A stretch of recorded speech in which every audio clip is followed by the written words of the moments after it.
जय माता दी। Hello everyone, welcome in ABC chemistry world. हम केमिस्ट्री का डिस्कशन कर रहे हैं भाई। रैंडम डिस्कशन चल रहा है क्वेश्चंस का, कि जो आपके क्वेश्चंस को अप्रोच करने का वे होता है वो आप कैसे रखेंगे।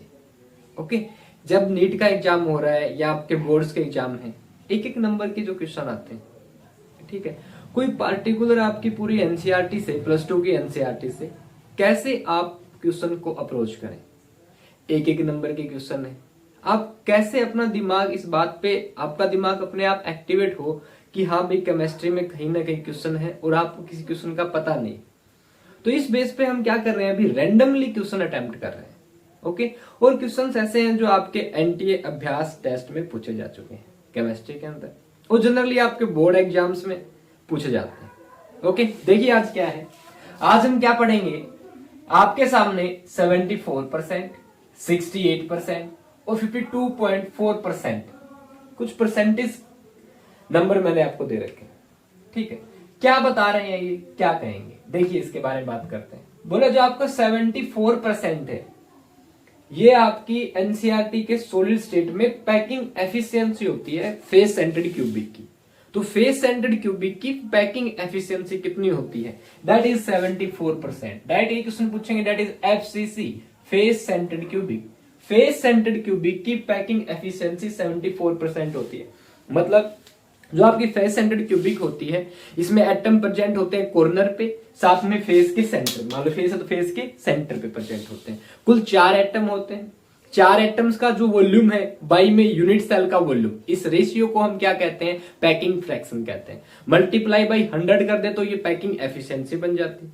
फॉर एग्जाम्पल जो आपकी एफसीसी होती है, इसकी जो पैकिंग एफिशिएंसी होती है वो 74% होती है। बोल दे भी पैकिंग फ्रैक्शन क्या होगा, तो क्या करे, परसेंटेज हटा दीजिए, that is 0.74। This is packing fraction. अब कई बार आपसे पूछ लेते हैं जो पैकिंग फ्रैक्शन है 0.74, ये किसके बराबर होता है। This is equal to π/6 into में √2, एंड √2 π/6 के बराबर होता है packing fraction of FCC, that is 0.74। यानी अगर आपके पास √2 इंटू π/6 है तो ये पैकिंग फ्रैक्शन होता है किसका, फेस सेंटर्ड क्यूबिक का, जिसके अंदर 4 एटम होते हैं और एटम प्रेजेंट होते हैं कॉर्नर प्लस फेस के सेंटर पे। आपको पता होना चाहिए इस बात का, क्यूब के फेस में कितने फेस होते हैं, क्यूब के 6। नाउ नेक्स्ट इज 68%, ये क्या होती है भाई, this is packing efficiency of body centred cubic. अब आपको ये पता होना चाहिए बॉडी सेंटर्ड क्यूबिक क्या होती है। ऐसा क्यूब, ऐसी यूनिट सेल जिसके अंदर एटम कॉर्नर पे होते हैं और क्या होता है, बॉडी के सेंटर। तो इस BCC body centred cubic unit cell में केवल 2 एटम होते हैं, और 2 एटम जो होते हैं इनका वॉल्यूम वाई में इस यूनिट सेल का वॉल्यूम, जैसे हम एक रूम को क्यूबिक मानते हैं और क्यूब का जो वॉल्यूम है वो, और इस क्यूब में जो एटम है बीसीसी में, इनके वॉल्यूम बाई वॉल्यूम का रेशियो होता है packing fraction. Okay, packing fraction और पैकिंग एफिशिएंसी का डिफरेंस यही है, परसेंटेज निकालते ही पैकिंग एफिशिएंसी आ जाएगी और विदाउट परसेंटेज आपका पैकिंग फ्रैक्शन होता है। तो ये भी नोट करना, कई बार पैकिंग फ्रैक्शन पूछता है, 74% भी देगा, 0.74 भी देगा आपको एग्जामिनर। तो आप ध्यान रखिएगा और गौर से चूज कीजिएगा क्वेश्चन में पूछा क्या है। देखिए आपसे पूछा क्या है क्वेश्चन में और आप बता क्या रहे हैं, दोनों का आपको पता होना चाहिए। ओके, व्हाट यू नो और व्हाट यू डोंट नो, इस बात का आपको पता होना चाहिए। ओके, और यही बात होती है हमारे एग्जाम में।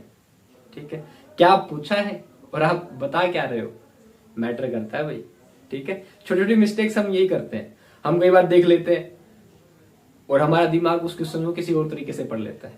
पूछा एग्जाम में कुछ और होता है और आप कुछ और बताते हैं। मेरे साथ भी हुआ था, एक बार बताया मैंने आप लोग, एनिमल हस्बेंड्री बायो में हुआ था और एनिमल ब्रीडिंग 6 मार्क्स का क्वेश्चन था। तो बाई चांस अच्छा खासा पढ़ता, एनिमल ब्रीडिंग क्वेश्चन आया हुआ था, मैंने उसको पढ़ लिया था एनिमल हस्बेंड्री, दिमाग में चढ़ गया, वो 6 मार्क्स का था। तो ऐसे ही ध्यान दीजिए पूछा क्या, पैकिंग फ्रैक्शन पूछा या पैकिंग एफिशिएंसी पूछिए। ओके, आगे देखिए। तो बॉडी सेंटर्ड क्यूबिक है, इसकी पैकिंग एफिशिएंसी होती है 68%, और इसके अंदर जो पैकिंग फ्रैक्शन होता है इसका वो होता है 0.68। समझ में आ गया फ्रैक्शन में और एफिशिएंसी में क्या डिफरेंस। एक्चुअली परसेंटेज का मतलब होता है 1/100। सिंपल सी कहानी ले लीजिए, अगर आप इसकी जगह 1/100 लिखेंगे तो आ गया पैकिंग फ्रैक्शन। तो सो सिंपल लाइक दिस। कई बार इसको आपसे वो ये पूछ लेता है ये वैल्यू किसके बराबर होती है, √3π/8। अगर आपको वो इस टर्म में दे दे बिना सोल्व किए, डायरेक्ट आपको √3 × π/8, ये पैकिंग फ्रैक्शन होता है बॉडी सेंटर्ड क्यूबिक का। बीसीसी में एटम होते हैं 2, ये होता है इसका क्या, पैकिंग फ्रैक्शन। पैकिंग एफिशिएंसी होती है 68%। तो याद रखिएगा, एक एक नंबर में डायरेक्ट क्वेश्चन पूछेंगे आपसे सॉलिड स्टेट। अगला भाई 52.4% किसकी पैकिंग एफिशिएंसी होती है, सिंपल क्यूबिक यूनिट सेल की। सिंपल क्यूबिक, सिंपल क्यूबिक में एटम केवल कॉर्नर पे प्रेजेंट होते हैं। ये एक प्रकार से आपकी प्रिमिटिव यूनिट सेल होती है। प्रिमिटिव यूनिट सेल वो होती है जिसके एटम कॉर्नर पे प्रेजेंट होते हैं, और नॉन प्रिमिटिव होते हैं जिसमें कॉर्नर प्लस अदर पोजीशंस पे हो। जैसे बीसीसी और एफसीसी आपकी नॉन प्रिमिटिव है, और आपका जो simple cubic that is primitive. इसमें नंबर ऑफ एटम एक होता है। अब कई बार यही फ्रैक्शन को आप इस टर्म में बताइए भाई, सिंपल क्यूबिक के, that is equal to π/6। π/6 is packing fraction of simple cubic. अगर आप फ्रैक्शन एफिशिएंसी को फ्रैक्शन के हिसाब से लिखें तो क्या हो जाएगी, 0.524। This is packing fraction of simple cubic. तो आपसे वो एक नंबर में डायरेक्ट क्वेश्चन पूछेंगे क्या, कि पैकिंग एफिशिएंसी पूछ ले या पैकिंग फ्रैक्शन।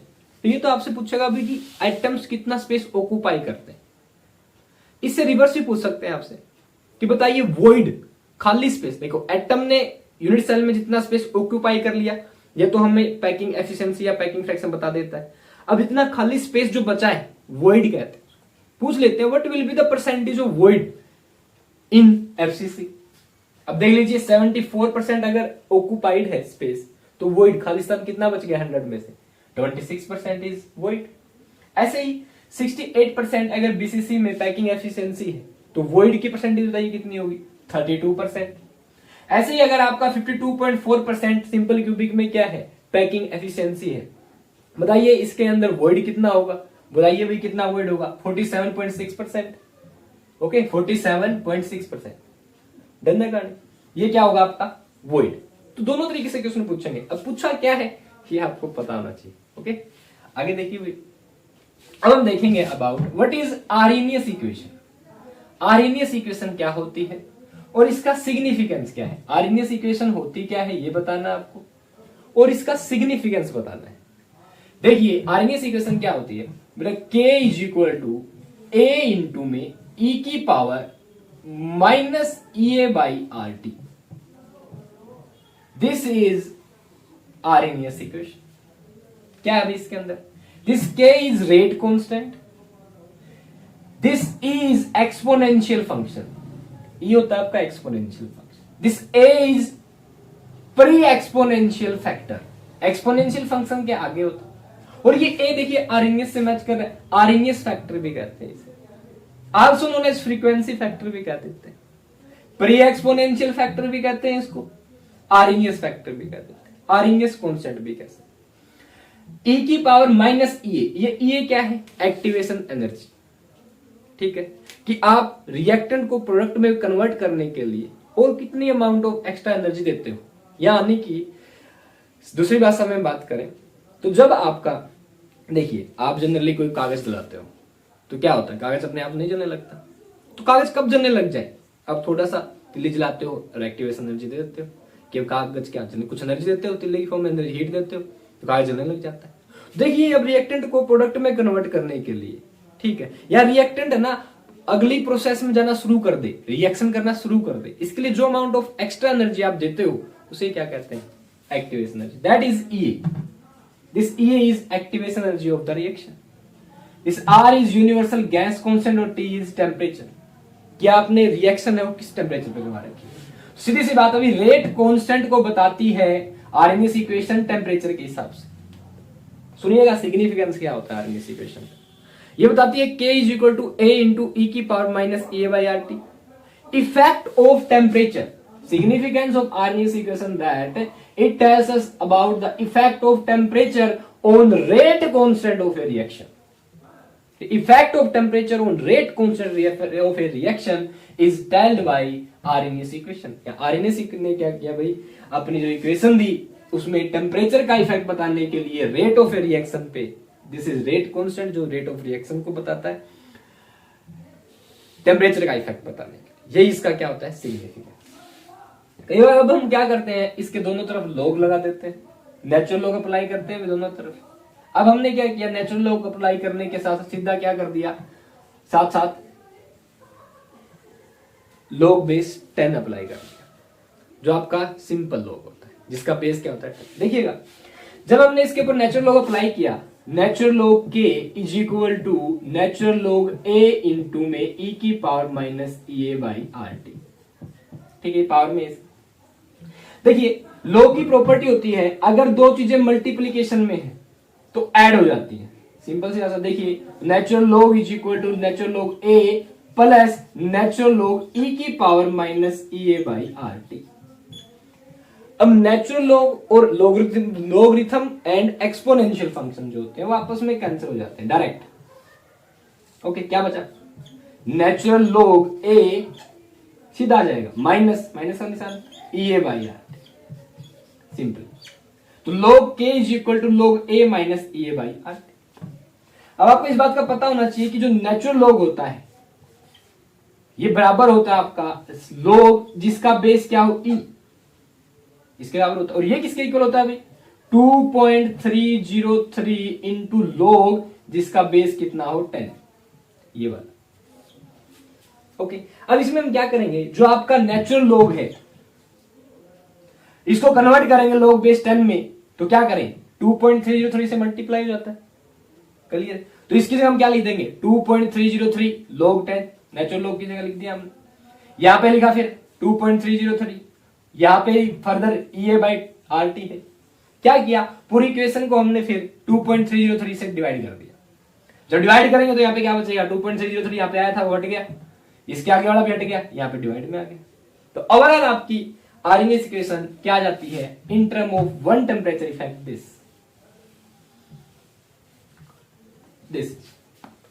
दिस इज आपकी आरएनएस इक्वेशन। तो मुझे आपको ये बताना था कि आरएनएस इक्वेशन होती है इफेक्ट ऑफ टेम्परेचर बताती है on rate constant of reaction. और जनरली जब हम टेम्परेचर को 10 डिग्री सेल्सियस इंक्रीज कर देते हैं तो रेट कांस्टेंट नियरली डबल हो जाता है, क्या जाता है, अप्रोक्सीमेट डबल हो जाता है। ध्यान रखिएगा, 20 डिग्री से कर दिया तो 4 गुना हो जाएगा, 30 से कर दिया तो 8 गुना हो जाएगा, 2 गुना, हर 10 डिग्री साथ 2 गुना, क्लियर। आगे देखिए भाई, ये थी आपकी आरएनएस इक्वेशन।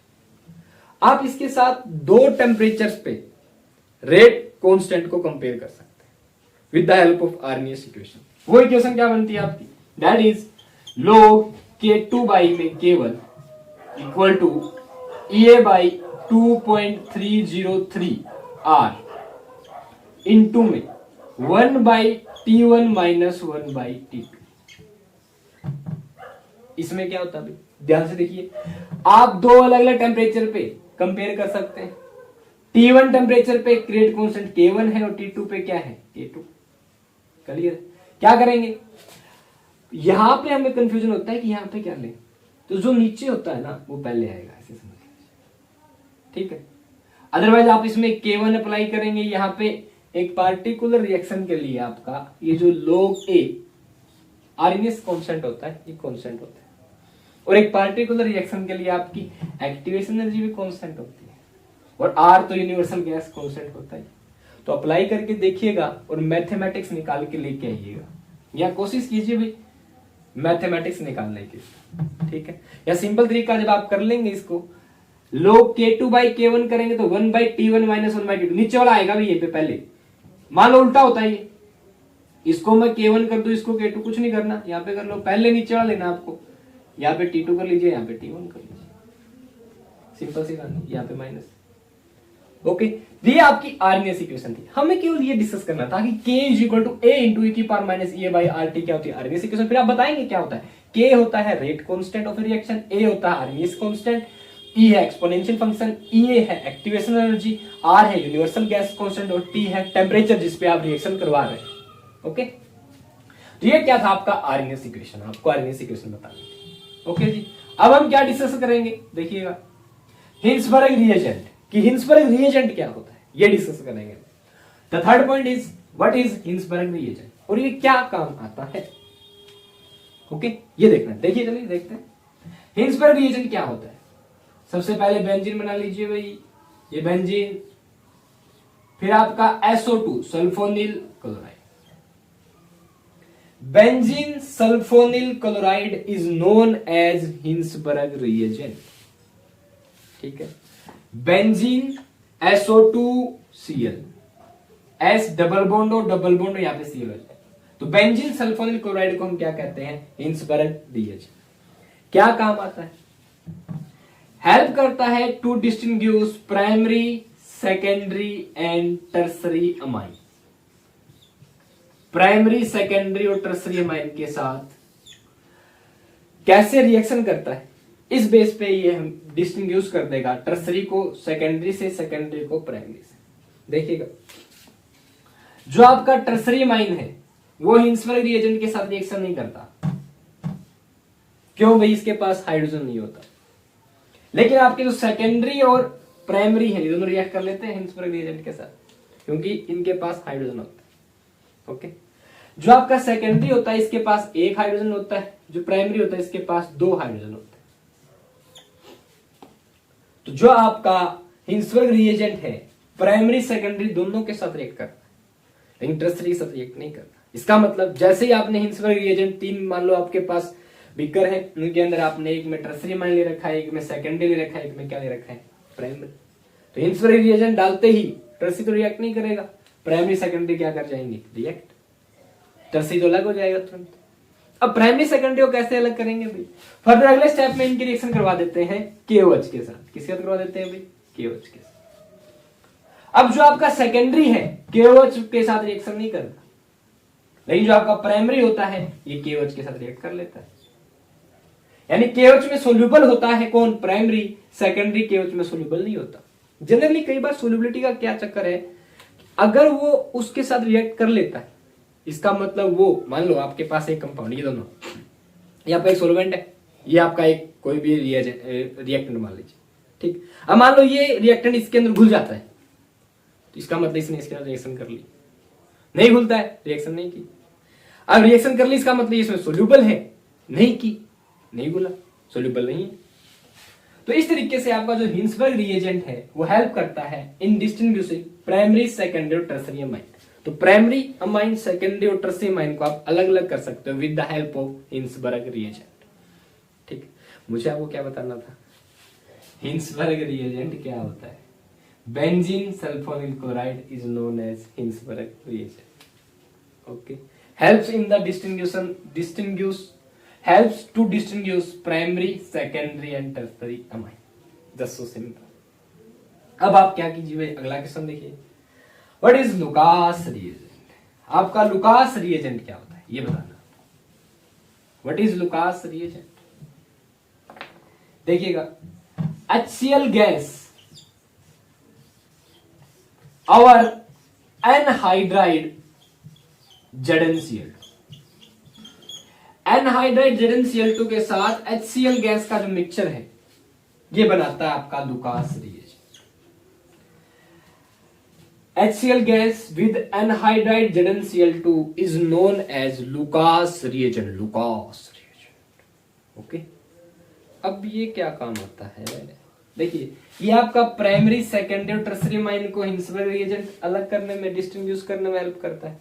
जो आपका लुकास रिएजेंट होता है ना, ये आपका प्राइमरी, सेकेंडरी और टर्सरी अल्कोहल को डिस्टिंग्विश करने में हेल्प करता है। प्राइमरी, सेकेंडरी और टर्सरी अल्कोहल को आप किस रिएजेंट की सहायता से डिस्टिंग्विश करेंगे, दैट इज लुकास रिएजेंट। वो क्या है आपका लुकास रिएजेंट। अब इसमें क्या होता है, तो ये हमें केवल ये बताना था लुकास रिएजेंट क्या होता है, क्या काम आता है। ठीक है, बाकी कंप्लीट होगा वो हम कंप्लीट में पढ़ेंगे। ठीक है, जब मैं आपको कंप्लीट रिएक्शन पढ़ाऊंगा तब हम पढ़ेंगे लुकास रिएजेंट कैसे हेल्प करेगा डिस्टिंग्विश करने में। फिर भी एक बार सोच लो, देख लो, सुन लो। ओके, देखिए जो आपका टर्सरी अल्कोहल है वो लुकास रिएजेंट के साथ तुरंत रिएक्ट कर लेता है, क्योंकि टर्सरी अल्कोहल में टर्सरी कार्बोकेटायन बनता है जब रिएक्शन होती है। ओके। और टर्सरी कार्बोकेटायन मोर स्टेबल होने के कारण फास्टली रिएक्ट करता है, ठीक है। इसमें वाई टर्बिडिटी बनती है जब HCl रिएक्ट करता है हैलो अल्केन, ओके।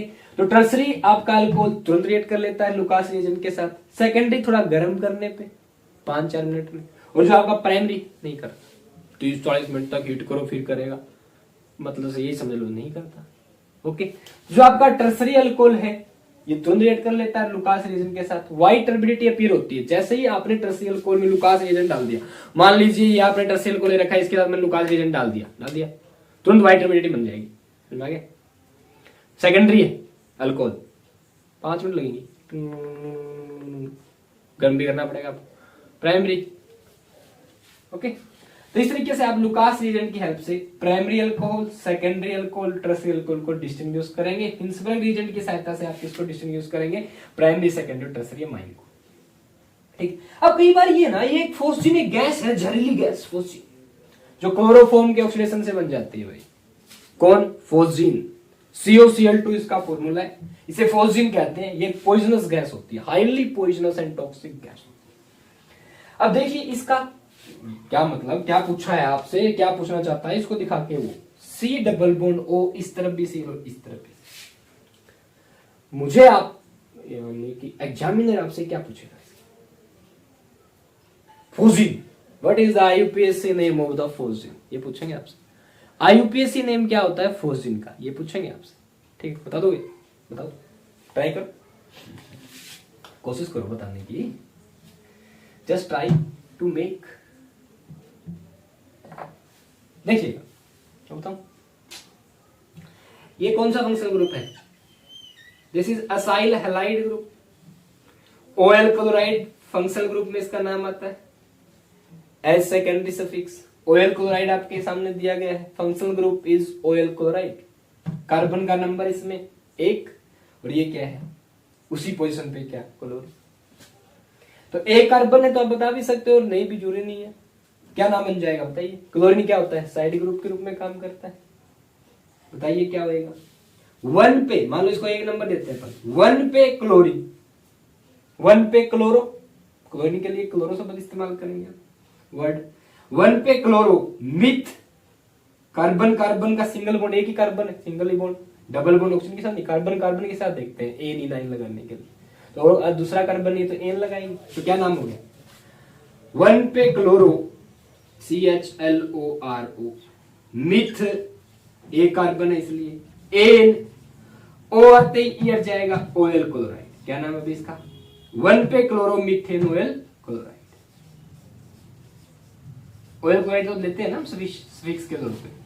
ये आपका वर्ड रूट है, ये आपका प्राइमरी सफिक्स है, ये सेकेंडरी सफिक्स है, ये आपका क्या है, सेकेंडरी प्रीफिक्स।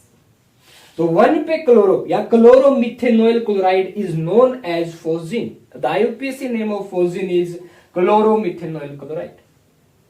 अक्सर आपसे टीचर पूछ लेते हैं कोचिंग्स में, जनरली क्या पूछ लेते हैं ये कि आप लोग प्लस 2 मान लो आपने स्कूलिंग की है तो क्या करेंगे, पूछ लेंगे। कई बार ऑर्गेनिक टीचर मैक्सिमम कई बार पूछ लेते हैं, बस किसी क्लास में रेयरली कोई 1-2 बच्चा बता पाता है इसका नाम, कंफ्यूज हो जाते हैं मैक्सिमम, पता है मुझे। आई बात समझ? तो ये था आज के आपके 5 क्वेश्चन, ठीक है। बस 5 कंसेप्ट मान लीजिए, या आप कैसे नजर मारेंगे NCERT के, बस मुझे आपको इतना ही बताना है एक बार, ओके, कि आप लोग ना अप्रोच कैसे करें, how to make approach towards chemistry, ठीक, on the view point of NTE with respect to NEET, ताकि आप नीट क्वालिफाई कर सकें, ओके, और केमिस्ट्री में अच्छा स्कोर कर सकें, और बोर्ड एग्जाम्स में भी 1-1 नंबर एक क्वेश्चन। और अगली खास बात है कि भाई ये चीज आपके ब्रेन को स्टिमुलेट करेगी, क्योंकि आप लोगों को नहीं पता ना इस बात का, ठीक है। कंफ्यूज होंगे, आपसे पूछ ले चाहते भाई यार पैकिंग एफिशिएंसी क्या होती है, ये वाले, ये पैकिंग एफिशिएंसी π/6 ऐसे फ्रैक्शन में पूछ रहे, ऐसे आपसे एक बार आप बुक में पक्का देखेंगे। मेंटलिटी है यार हमारी, ठीक है, मेंटलिटी होती है, इसी को अगर आपने काबू, यही तो काबू पाना है, तभी तो आपका टाइम बचेगा। Simple thing, okay. अगर ये चीज आपको आती है, यही खास बात है, ध्यान दीजिएगा। अब हम पढ़ेंगे इनको जस्ट 1 मिनट के वे से। देखिए पैकिंग एफिशिएंसी बतानी है आपको। सबसे पहला पॉइंट है हमारा पैकिंग एफिशिएंसी का, दूसरा है हमारा आरएनएस इक्वेशन का, तीसरा पॉइंट है हमारा हिंसबर्ग रिएजेंट, चौथा है लुकास रिएजेंट, पांचवा है फोस्जी। ठीक है, जो आपका पहला पॉइंट है इसमें पैकिंग एफिशिएंसी बतानी है, तो सीधी सी बात भाई इसमें आप क्या करेंगे, एक बार देखो आप क्या बताएंगे। अब हम इसके लिए 1 मिनट में रिवाइज करेंगे। सबसे पहले पढ़ेंगे पैकिंग एफिशिएंसी। एफसीसी की होती है 74%, वॉइड होता है 26%, रेशियो में इक्वल होता है √2 इंटू में π/6।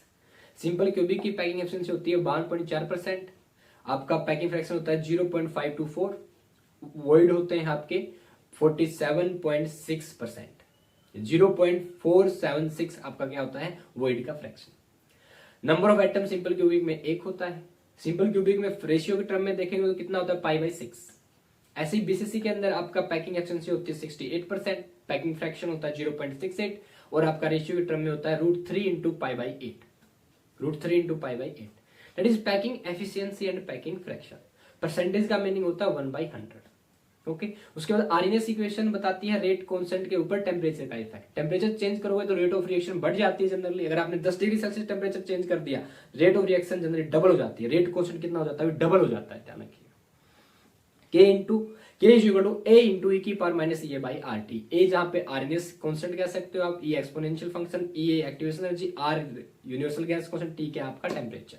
लो K2 by K1, log K2 by K1 is equal to EA by में 2.303 R इंटू में 1/T1, नीचे जो होगा -1/T2।